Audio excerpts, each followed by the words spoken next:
I heard Coppola said that one day. He said, for me, every movie is an adventure. And if you look at the first movie I did and the last movie I did, they're completely different. I feel very close to that statement because for me, every time I design a piece of jewelry, I take it as an adventure.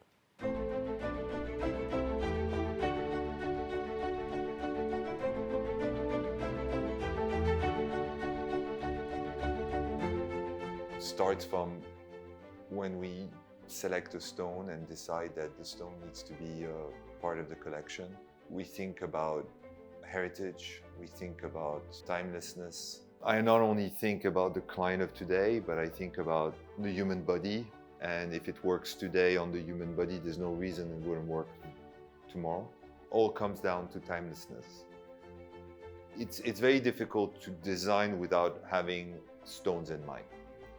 When the stone is of a certain size, the idea is, okay, I'm going to dress this stone. Or if it's a pair of stones, obviously it's going to influence where you're going design-wise. But for me, it's really it's a combination. It's always a combination because it's always a composition.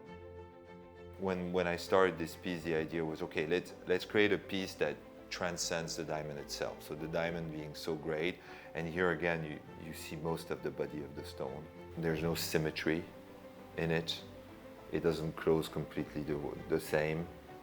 It's a sculpture. I have two strong memories of diamonds. One was a big marquise that my mom used to wear, 21 karat. It was shot in the film that was done on my father in the 80s. And she was wearing it as a ring. It was just such an incredible stone, and yeah, it's mesmerizing.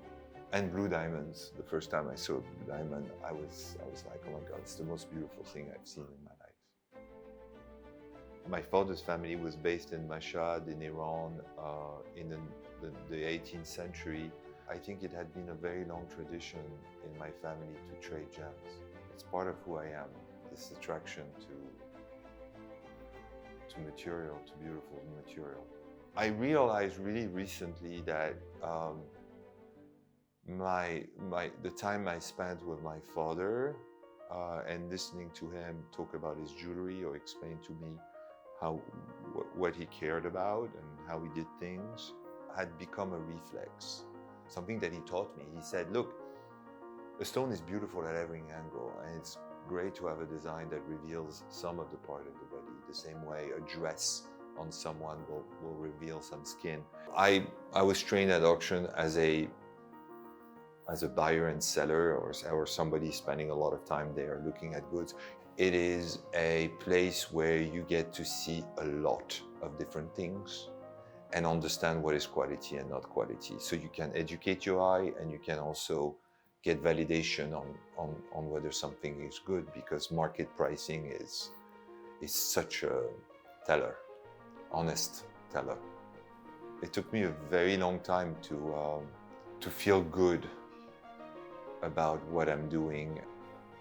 Art being a very important part of my life, and having, been absorbed by many artists, because every time I discover an artist, I like to dig in and just to see what they've done and how they've done things differently and how they've approached a subject. It has really opened up my panel of forms and shapes. And making jewelry that doesn't resemble them, but it is inspired by them, and then taking on the challenge, the adventure of adapting some of those ideas into ornaments that then fit with the human body and enhance the human body. The steps that make a Reza piece is the originality of the design. Then we want our designs to be multi-dimensional. We want a ring, for instance, to be interesting at every single angle and tell a story at every single angle. So that's one of the things we look for when we design a piece. That's what makes a Reza piece. We just don't go the easy way. It doesn't mean that the pieces are complicated. Actually, the hardest pieces are simple ones, but they need to work. I try to go at it day by day and really focus on Three things. Making great pieces that I would own. Two, building an extremely desirable and trusted brand. And three, treating every client with a lot of care and giving them an amazing experience. And I feel if you do those three things, then it's fine. Everything will come.